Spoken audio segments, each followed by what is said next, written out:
पहले लोगों को बैंक से जुड़ा कोई भी काम करना होता था तो उन्हें बैंक जाना पड़ता था, फिर चाहे वो पैसे निकालने का काम होता हो या पैसे जमा करने का या फिर कोई दूसरा काम।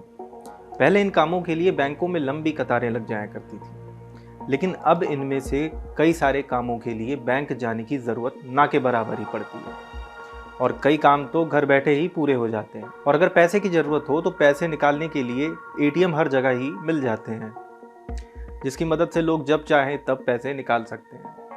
लेकिन अगर बात पैसे जमा करने की हो तब क्या किया जाए? इसीलिए आज मतलब की खबर में हम आपको आरबीआई की ऐसी स्कीम के बारे में बताने जा रहे हैं जिसके ज़रिए आप यूपीआई का इस्तेमाल करके अपने बैंक अकाउंट में पैसे जमा कर सकते हैं। नमस्कार, मेरा नाम है कुशाग्र उपाध्याय। आज भी लोगों को पैसा जमा करने के लिए बैंक जाना पड़ता है। हालांकि उसमें सहूलियत ये हो गई है कि अब कैश डिपॉजिट मशीन लगी होती है तो आराम से पैसे जमा कर दिए जाते हैं।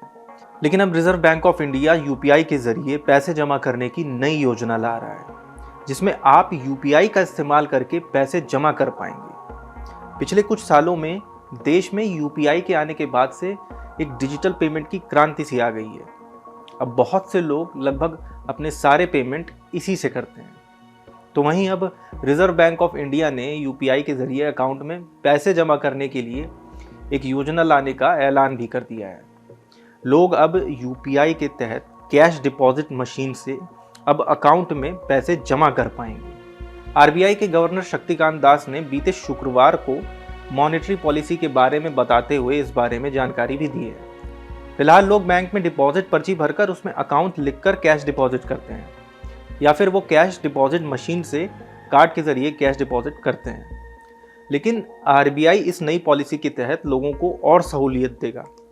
यूपीआई का इस्तेमाल करना काफ़ी आसान भी होता है। जहां फिलहाल यूपीआई का इस्तेमाल पेमेंट करने के लिए होता है तो वहीं अब यूपीआई के इस्तेमाल से लोग अकाउंट में पैसे भी जमा कर सकेंगे।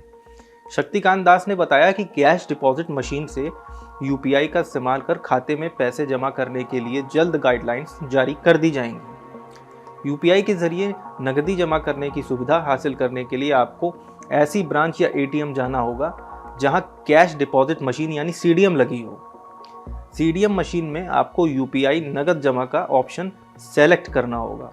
फिर आपको उस अमाउंट को डालना होगा जिसे आप सीडीएम मशीन में जमा करवाना चाहते हैं। इसके बाद आपको अपने फ़ोन पर यूपीआई ऐप खोलकर सीडीएम स्क्रीन पर दिख रहे क्यूआर कोड को स्कैन करना होगा। अब सीडीएम मशीन ही आपको नकदी मशीन में डालने की सुविधा दे देगी। इसके बाद आप नकदी पैसे जमा करने के लिए अपने पास मौजूद करेंसी नोटों को मशीन में डाल सकते हैं। लेन देन पूरा होने के बाद मशीन और आपके यूपीआई ऐप पर इस बात की पुष्टि की जाएगी कि आपका पैसा जमा हो गया है। तो फिलहाल आज मतलब की खबर में इतना ही। कैसा लगा हमारा ये वीडियो कमेंट करके हमें ज़रूर बताएं और सब्सक्राइब करना ना भूलें हमारे डिजिटल प्लेटफॉर्म डेली लाइन को।